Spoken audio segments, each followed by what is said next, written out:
आप सभी का धन्यवाद है। आज फिर हम क्या है कि कंकाल तंत्र के बारे में पढ़ने जा रहे हैं। माय डियर फ्रेंड्स, जो हमने अभी तक पढ़ा है उसको अगर हम बात करें डेली वाइज 10-10 मिनट भी आप अगर इस चीज़ को देते हो, यानी घर पे एक शेड्यूल बनाना बहुत ज़रूरी है। आगामी जितनी भी कंपटीशन यानी प्रतियोगी परीक्षाएं हैं, उन परीक्षाओं को फाइट करने के लिए हर सब्जेक्ट को 10-10 मिनट टाइम देना बहुत ज़रूरी है। ठीक है, इस तरीके से आप हर एक एग्ज़ाम में बड़ी आसानी से उसके क्वेश्चनों को फाइट कर सकते हैं। तो देखो, हमने कंकाल तंत्र की बातें की शुरुआत की थी विज्ञान के अंदर, यानी बायोलॉजी जो है जीव विज्ञान का एक टॉपिक है, एक अहम हिस्सा इसको माना जाता है और इसके हर एक प्रतियोगी परीक्षाओं के अंदर इसके क्वेश्चन बनते हैं। हमने खोपड़ी के बारे में अध्ययन कर लिया था। फिर हम आगे बात करते हैं, देखो, मेरुरज्जु या रीढ़ की हड्डी के बारे में। अब देखो, मेरुरज्जु या रीढ़ की हड्डी की अगर हम बात करें तो ये मेरुदंड या स्पाइनल कोड या स्पाइनल तंत्रिका जो है हमारे रीढ़ की हड्डी के अंदर होती है का सुरक्षा कवच कहलाता है। मस्तिष्क जो है, मस्तिष्क का सुरक्षा कवच क्या होता है? हमारे खोपड़ी होती है या कपाल हम कह सकते हैं, कपाल होता है। फिर केवल कॉर्डेटा जीवों में या फिर हम बात कह सकते हैं कशेरुक जो जीव होते हैं जिनमें रीढ़ की हड्डी पाई जाती है, उन्हीं के अंदर अगर हम बात करें तो केवल इसका अध्ययन कर सकते हैं। जैसे कि मछलियाँ, सरीसृप, स्तनधारी पक्षी, इनमें क्या है कि विशेष रूप से ये कॉर्डेटा जीव कहलाते हैं। फिर हम बात करते हैं कि रीढ़ की हड्डी छोटी छोटी कुछ कशेरुकाओं से मिलकर बनी होती हैं, कशेरुकाएं कह सकते हैं या वर्टिब्रास हम कह सकते हैं, ये इससे बनी होती हैं, जिसको हम रीढ़ की हड्डी कह सकते हैं पूरी को, सभी को मिला करके। फिर एक और बात निकल के आती है कि नवजात जो शिशु है, नवजात शिशु के अंदर विशेष रूप से कुल हड्डियों की संख्या जो होती है रीढ़ की हड्डी में वो 33 होती है। कितनी हड्डियां होती हैं? 33 हड्डियां होती हैं। वयस्क जो मनुष्य है, वयस्क मनुष्य में रीढ़ की हड्डियों में कुल हड्डियां जो हैं या कशेरुकों की बात करें, इनकी संख्या जो होती है वो 26 होती हैं। कितनी होती हैं माय डियर फ्रेंड्स? 26 होती हैं। अगर बात करें तो वयस्क मनुष्य में रीढ़ की हड्डी के अंदर कितनी होती हैं? 33 होती हैं। और बात करें अपने वयस्क मनुष्य के अंदर जो कुल हड्डियों की संख्या होती है वो 26 होती हैं। और नवजात शिशु की बात करें तो इसमें 33 होती हैं। फिर आगे हम बात करते हैं, देखो, रीढ़ की हड्डियों के अलग अलग कशेरुकाएं जो हैं इनके नाम क्या हैं। देखो, अगर हम बात करें, यहाँ पर मैंने दिखा भी रखा है डायग्राम में इस तरीके से। अगर बात करें तो सबसे ऊपर जो गर्दन का निर्माण करने में सहायक होती हैं वो होती हैं ग्रीवा। और ग्रीवा कितनी होती हैं? 7 होती हैं। ग्रीवा यानी गर्दन, और गर्दन की प्रमुख रूप से जो सबसे ऊपर की जो हड्डी होती है जिसको क्या बोलते हैं? एटलस बोलते हैं। एटलस ही वो हड्डी है जिसके कारण क्या है कि हम आसानी से अपने गर्दन को घुमा सकते हैं, जो कि मैंने आपको बताया था खोपड़ी के अंदर एक छिद्र होता है और उस छिद्र को फोरामेन मैग्नम कहते हैं। उसी के अंदर से ये अपने खोपड़ी से जुड़ता है। फिर इसके बाद में बात करें तो अगला जो भाग निकल के आता है वो वक्षीय या वक्षीय कशेरुकाएं इनको हम कह सकते हैं। ये कुल 12 होती हैं। ये कुल 12 होती हैं और इन्हीं से तंत्रिकाएं निकलती हैं, वक्षीय तंत्रिकाएं। फिर आगे हम बात करते हैं कटी ये कमर का निर्माण करते हैं। इसमें 5 इसमें शामिल होती हैं। जैसे कि यहाँ पर मैंने बता भी रखा है, कटी कशेरुकाएं 5 होती हैं। ठीक है। और बात करें श्रोणी, नीचे की होती हैं ये श्रोणी 5 होती हैं। और ये तो बच्चों में 5 होती हैं, यानी नवजात में 5 होती हैं। आगे ये जुड़ करके एक हड्डी बन जाती है, जो वयस्क मनुष्य में केवल एक ही श्रोणी होती हैं। आगे हम बात करते हैं कि पूंछ दंड ये जब नवजात शिशु होता है, यानी जब शिशु का जन्म होता है, तो इसके अंदर अगर हम बात करें तो 4 हड्डियां होती हैं जो जुड़ करके एक हो जाती हैं। ठीक है, जो जुड़ करके एक हो जाती हैं।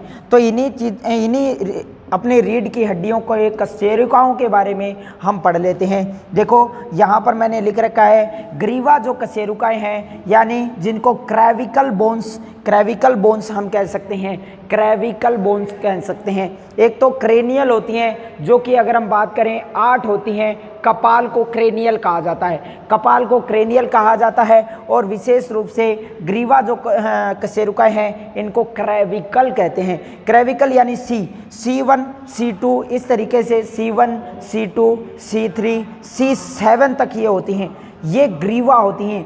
अगर हम बात करें गर्दन का निर्माण मुख्य रूप से या गर्दन को सहारा जो देने का काम करती हैं ये क्रेविकल बोन्स करती हैं। इसमें जो सबसे पहली हड्डी है वो एटलस है, जिसको खूंटी हड्डी भी हम कह सकते हैं, जो कि गर्दन को क्या है कि 180 डिग्री तक ले जाने में सहायक होती है। फिर आगे हम बात करते हैं। देखो मैंने और भी जो इसके प्रकार बताए, जैसे वक्षीय कशेरुकाएं 12 होती हैं। थोरेसिक वर्टिब्राज इनको हम कह सकते हैं, थोरेसिक वर्टिब्राज हम इनको कह सकते हैं। फिर आगे हम बात करें कि कटी कशेरुकाएं जो कमर का निर्माण करती हैं इनको लुम्बर वर्टिब्राज कहते हैं। आजकल मैंने देखा है कि ज़्यादातर लोगों की एक डिस्क की प्रॉब्लम, जिसको हम कहते हैं डिस्क की प्रॉब्लम देखने को मिलती है, और डॉक्टर इसको नाम देता है L1 या L2। जो आपकी जो नसें होती हैं वो आपकी क्या है कि थोड़ी इधर उधर अपने स्थान को छोड़ देती हैं, तो वो यही होती हैं। अगर हम बात करें कि इसका इलाज केवल एक ही है, योगा। ठीक है, योगा से आप इसको ठीक कर सकते हो। तो ये अपनी 5 लुम्बर्स होती हैं, 5 लुम्बर्स होती हैं, जिसके माध्यम से हम आसानी से उठ सकते हैं और बैठ सकते हैं। ये कमर का निर्माण करती हैं। फिर एक और बात निकल के आती है, देखो श्रेणी सैक्रम या कशेरुकाएं। ठीक है, श्रेणी सैक्रम कशेरुकाएं ये नवजात में तो 5 होती हैं, लेकिन बाद में वयस्क में 1 हो जाती हैं जुड़ करके। इसी तरीके से अंतिम अगर हम बात करें तो वो पूंछदंड या कोकोक्सी हम इसको कह सकते हैं, कोकोक्सी बोन होती हैं जो पूंछ का निर्माण करती हैं। ठीक है, नवजात में ये 4 होती हैं, लेकिन वयस्क के अंदर 1 होती हैं। तो ये बातें निकल के आ जाती हैं। तो ये अपनी रीढ़ की हड्डी के बारे में हमने जाना, बैक बोन के बारे में हमने जान लिया। फिर बात करते हैं, ये जो बैकबोन है ये हमारी पीठ के पीछे, पीठ की ओर होती है। आगे की तरफ जो हड्डी होती है वो एक हड्डी होती है अपने स्टर्नम या उरो अस्थि हम कह सकते हैं, चेस्ट बोन या ब्रेस्ट बोन हम कह सकते हैं। इसके कई अन्य नाम हो जाते हैं, जैसे उरो अस्थि या फिर स्टर्नम या चेस्ट बोन या ब्रेस्ट बोन हम इसको कह सकते हैं। यह एक चपटी हड्डी है माय डियर फ्रेंड्स, ये एक चपटी हड्डी है विशेष रूप से, और वक्ष या चेस्ट में आगे की तरफ होती है। ठीक है, पसलियां इसी से आकर के जुड़ती हैं। ये पीछे से जो पसलियां आती हैं वो आगे आकर के स्टर्नम से जुड़ती हैं। ये स्टर्नम से जुड़ कैसे पाती है, अगर हम बात करें, इसमें हेल्प करती हैं उपास्थियां, कार्टिलेज इसमें हेल्प करती हैं इन पसलियों को जुड़ने में। ये देखो, ये इस तरीके से ये आगे की तरफ आपको चपटी हड्डी दिखाई दे रही है, ये स्टर्नम होती है। आगे की तरफ जो आपको कठोर महसूस होता है वो इसी हड्डी के कारण महसूस होता है। ठीक है, अगर हम बात करें, ये इसी स्टर्नम के पीछे जो होती हैं, वो स्टर्नम के पीछे अगर हम बात करें, श्वास नलिकाएं होती हैं और अपने भोजन नलिकाएं होती हैं। कौन कौन सी होती हैं? श्वास नलिका और भोजन नलिका। भोजन नलिका से हम जो भोजन करते हैं वो हमारा नीचे के अंगों में जाते हैं, और श्वास नलिका की बात करें तो इसी के पीछे होती है, यानी स्टर्नम के पीछे होती है, जो हमारे फेफड़ों से जुड़ती है। ओके माय डियर फ्रेंड्स, ये बात यहाँ पर कंप्लीट हो जाती है। फिर देखो, एक और जो हड्डी की बात आती है वो है पसलियाँ। सबसे इम्पोर्टेंट बात यहाँ पर ये निकल के आती है, पसलियों की बात हम कर रहे हैं, यानी रिब्स। ये जो पसलियाँ हैं ये अपने कंकाल तंत्र का सबसे अहम हिस्सा हम कह सकते हैं, क्योंकि इसके अंदर फेफड़ों की सुरक्षा होती है, इसके अंदर ही हमारे हृदय की भी सुरक्षा होती है। अगर हम बात करें कि कुल संख्या इनकी 24 होती हैं, और जोड़ी में पूछ लिया जाए तो 12 जोड़ी, यानी 12 इधर 12 इधर, इस तरीके से 24 हो जाती हैं। रीढ़ की हड्डी की देखो लंबाई की अगर हम बात करें, कभी कभार ये क्वेश्चन पूछ लिया जाता है, रीढ़ की हड्डी की लंबाई एक वयस्क मनुष्य में कितनी हो सकती है? तो 48 सेंटीमीटर बता दी जाती है। आपको अगर कहीं ना कहीं एग्जाम में अगर ये क्वेश्चन पूछ लिया जाए तो आप 48 सेंटीमीटर बता सकते हो, यानी 48 सेंटीमीटर। फिर हम बात करते हैं, देखो ये 24 जो पसलियां हैं, ये 24 की 24 पसलियों को 3 हिस्सों में पढ़ा जाता है या फिर 3 हिस्सों में बांटा जाता है। अगर हम बात करें तो एक तो होती है अपनी वास्तविक पसलियां जिनको ट्रू रिब्स हम कह सकते हैं, एक होती है कूट पसलियां जिनको हम फॉल्स रिब्स कह सकते हैं, एक होती हैं पल्लावी या स्वतंत्र या गतिशील पसलियां। यानी पसलियों में अगर आपसे ये पूछ लिया जाए कि विशेष रूप से गतिशील पसलियां कौन सी होती है, तो ये अपनी गतिशील पसलियां 11वीं और 12वीं जो पसली है वो अपनी गतिशील पसली के अंदर आती हैं। 8वीं 9वीं और 10वीं ये क्या होती हैं, कूट पसलियां यानी फॉल्स रिब होती हैं। इनको कूट क्यों कहा जाता है, कारण बस एक ही है, ये स्टर्नम से सीधा जा करके नहीं जुड़ती हैं। जो स्टर्नम यानी आगे की ये जो चपटी हड्डी मैंने अभी बताई थी माय डियर फ्रेंड्स, उसी से जो जुड़ती है डायरेक्ट जा करके वो अपनी 7 पसलियां होती है। यानी ऊपर की जो 7 पसलियां होती हैं ये विशेष रूप से हमारे जो आगे की जो चपटी हड्डी होती है उससे आकर के जुड़ती है, ठीक है। इसलिए इनको ट्रू रिब्स यानी वास्तविक पसलियां इनको कहते हैं, ठीक है। और अगर हम बात करें स्टर्नम से सीधी जाके जुड़ने वाली ये जो पसलियां होती हैं, ये जो अपनी कूट पसलियां होती हैं, ये मैंने अभी तो आपको बताया 8वीं 9वीं और 10वीं जो पसली होती है, 10वीं जोड़ी की जो पसलियां होती हैं वो अपनी कूट पसलियां होती हैं। ये सीधे स्टर्नम से जुड़ती नहीं है, ये किससे जुड़ती है, जो वास्तविक पसलियां होती है यानी इनसे, ये इनसे जाकर के जुड़ती हैं। इसको हम एक डायग्राम के रूप में भी देख सकते हैं। अगर मैं बात कहूँ तो डायग्राम में देखो,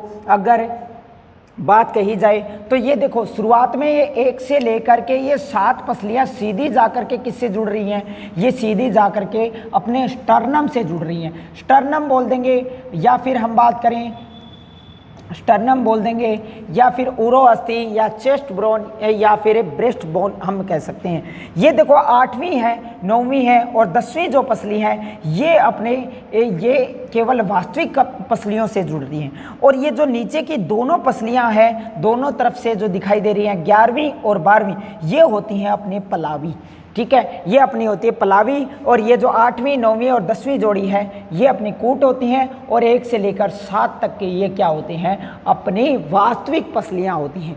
फिर बात करते हैं, देखो पसलियां आगे की ओर तो स्टर्नम से जुड़ती हैं और पीछे से अगर हम बात करें पीछे जाकर के ये रीढ़ की हड्डी से जुड़ती हैं, ठीक है, रीढ़ की हड्डी से जुड़ती हैं, ये बात ध्यान में रखना। फिर हम बात करते हैं सर्वाधिक पसलियां जो पाई जाती हैं। अगर पूरे जीव जगत में हम बात करें, क्वेश्चन पूछ लिया जाए कि सर्वाधिक पसलियां किस जीव में पाई जाती हैं, तो वो सांप में पाई जाती हैं। लगभग अगर हम बात करें तो 400 से अधिक पसलियां इनमें पाई जाती हैं, ठीक है। और विशेष रूप से आगे और क्या क्वेश्चन बनता है, फेफड़ों का सुरक्षा कवच किसको कहा जाता है, पसलियों को कहा जाता है। देखो फेफड़ों का सुरक्षा कवच कह सकते हैं पसलियों को। इसके अलावा एक और क्वेश्चन मैंने आपको बताया था कि जो मेरुरज्जु है, स्पाइनल कॉर्ड है, इसका सुरक्षा कवच बैकबोन यानी रीढ़ की हड्डी को या मेरुरज्जु को कहा जाता है, ठीक है। पसलियां, स्टर्नम और रीढ़ ये जो तीनों मिलकर के एक पसली पिंजर का निर्माण यानी रिब केज का निर्माण करती हैं। किसका निर्माण करती हैं, रिब केज का निर्माण करती हैं, जिसको हम क्या कह सकते हैं, जिसको परसुक पिंजर हम कह सकते हैं। क्या कह सकते हैं माय डियर फ्रेंड्स, परसुक पिंजर हम कह सकते हैं, ये बात ध्यान में रखना। फिर देखो कुछ इंपॉर्टेंट क्वेश्चन और बन जाते हैं, जैसे कि शरीर में सबसे लंबी जो हड्डी है वो किसको कहा जाता है, फीमर या उरो अस्थि या जांग की हड्डी को हम कह सकते हैं, ठीक है। ये ही वो हड्डी है जो सबसे लंबी है, ठीक है, सबसे भारी है, सबसे भारी इसको हम कह सकते हैं, सबसे भारी हड्डी है और खोखली हड्डी भी है, खोखली हड्डी है क्योंकि इसी के अंदर बोन मैरो जिसको हम कहते हैं, बोन मैरो इसी के अंदर है, ठीक है। बोन मैरो यानी अस्थि मज्जा, अस्थि मज्जा इसी के अंदर है, अस्थि मज्जा इसी के अंदर होता है, ठीक है, यानी फीमर। इसके अलावा देखो फीमर के लिए एक बात यहाँ पर भी मैंने बात लिख रखी है कि प्रति क्यूबिक क्षेत्रफल के आधार पर सबसे मजबूत जो हड्डी है वो अपनी जांग की हड्डी होती है। किसकी होती है माय डियर फ्रेंड्स, जांग की हड्डी होती है यानी फीमर होती है। उरु ध्यान में रखना, कंफ्यूजन यहाँ पर हो जाता है, इसको तो हम उरो बोलते हैं, ठीक है, लेकिन अपनी फीमर जो है यानी जांघ की जो हड्डी है इसको उरू बोलते हैं। कहीं कहीं पर उर्विका भी नाम लिखा हुआ मिलेगा आपको, उर्विका, उर्विका, उर्विका जो है वो भी इसी हड्डी को कहा जाता है। सबसे छोटी हड्डी है वो स्टेपिस होती हैं, यानी स्टेपिस हम कह सकते हैं कान की हड्डी। फिर सबसे मजबूत जो हड्डी है वो एक नंबर पे सबसे मजबूत मैंडिबल है, जबड़े की जो निचले जबड़े की हड्डी होती है वो अपनी सबसे मजबूत। अगर ऑप्शन में ये नहीं है तो हम फीमर कर सकते हैं, ठीक है, फीमर। इसके अलावा देखो सबसे पतली जो हड्डी है, सबसे पतली हड्डी होती है फीबुला। कौन सी होती है माय डियर फ्रेंड्स? फीबुला होती है। फीबुला अगर पैर की पिंडली, देखो ये विशेष रूप से सबसे पतली जो हड्डी है इसको पिंडलिनी हड्डी भी कह सकते हैं, यानी पैर की पिंडली का निर्माण करती हैं, पैर की पिंडली का निर्माण करती हैं, विशेष रूप से ध्यान में रखना। सबसे चमकीली जो हड्डी है वो टीबिया होती है। कौन सी होती है माय डियर फ्रेंड्स? टीबिया होती है, और टीबिया पैर में आगे की तरफ ये लगी रहती है। क्या बताया मैंने? सबसे चमकीली हड्डी, ठीक है, टीबिया होती है। फिर एक और क्वेश्चन क्या बनता है? देखो एक और क्वेश्चन बनता है कि सबसे गतिशील हड्डी अगर पूछ लिया जाए, देखो सीधे एग्जाम में उठने वाले जो क्वेश्चन है वो मैं एक एक करके आपको बता रहा हूँ। ये जो सबसे गतिशील हड्डी होती है वो मैंडिबल, ठीक है। फिर हम बात करते हैं सबसे सुंदर जो हड्डी है जिसको ब्यूटी बोन्स भी कहते हैं, ब्यूटी बोन का कहते हैं। ब्यूटी बोन जो है वो अपने कंधे की हड्डी होती है जिसका नाम है क्लेविकल। ये लेटे हुए एस के आकार की होती है, जिसको देहाती भाषा में हम हंसली भी कह देते हैं, क्योंकि इसके ऊपर हम क्या है कि अगर औरतों को देखोगे तो वो विशेष रूप से अपने जो गहने हैं, ठीक है, नेकलेस है, तो वो नेकलेस ये यहाँ पर पहनती है। इसी को हम क्या कहते हैं? ब्यूटी बोन, या फिर हम कह सकते हैं कॉलर बोन। ये कॉलर बोन है, कॉलर बोन। जैसे कि हम अपने शर्ट पहनते हैं, टी शर्ट पहनते हैं, तो उसमें ऊपर की तरफ जो कॉलर होती है जो कि हमको हमारे शरीर को एक शोभा प्रदान करते हैं, उसी तरीके से हमारे कंकाल के अंदर एक कॉलर का जो काम करती है वो अपने क्लेविकल करती है। कौन सी करती है माय डियर फ्रेंड्स? क्लेविकल करती है, ठीक है। ये हमने बात कर रखी है कि 206 हड्डियां होती हैं, और 206 में से 80 हड्डियां किसकी होती है? अक्षीय कंकाल की, और 126 किसकी होती है माय डियर फ्रेंड्स? ये होती हैं अपने उपांगीय की, ठीक है। ये बातें हम पढ़ने जा रहे हैं, एक एक करके हमने एक क्वेश्चन को तोड़ किया है, ये आपको एक एक करके ध्यान में रखना है। कोशिश करना माय डियर फ्रेंड्स, एक अच्छे नोट्स तैयार करने की कोशिश करना। 1 बाय 1 हम एक एक चीज़ को अच्छे तरीके से आपको पहुंचा रहे हैं, और कोशिश ये करेंगे आपके हर एक एग्ज़ाम में जो आपको क्वेश्चन दिए जाते हैं, वो क्वेश्चन जो आते हैं वो एक भी क्वेश्चन आपका गलत ना जाए, ओके। कोशिश करना कि एक एक कॉन्सेप्ट को अपने टाइम टू टाइम पढ़ने की हम आधार क्लासेस की तरफ से आप सभी को लगातार इसी प्रकार वीडियो प्रदान करते रहेंगे, ताकि उन बच्चों को हेल्प मिले जो अपने कोचिंग सेंटर में नहीं पहुंच पाते हैं, या फिर अपने किसी वित्तीय स्थिति के कारण वो कोचिंग नहीं ले पाते, ठीक है। कोशिश करना। आप सभी को हमारे से जुड़ने के लिए धन्यवाद, और मैं आपको बार बार यही अनुग्रह करूंगा कि लगातार अपनी जो इस अध्ययन की स्थिति को बनाए रखना, और आगामी हर एक एग्ज़ाम के अंदर जो आपके क्वेश्चन आएंगे, और हम भी ये कोशिश करेंगे कि वो आपसे खाली ना जाए, और आप उनके सही जवाब और सही तरीके से टिक लगाएं, और अच्छा एक स्कोर बनाएं, जिससे क्या है कि आप उन एग्ज़ाम में लग करके आप अपने साथ में अपने पीछे जो परिवार है वो परिवार को सहारा दे सकें, ओके।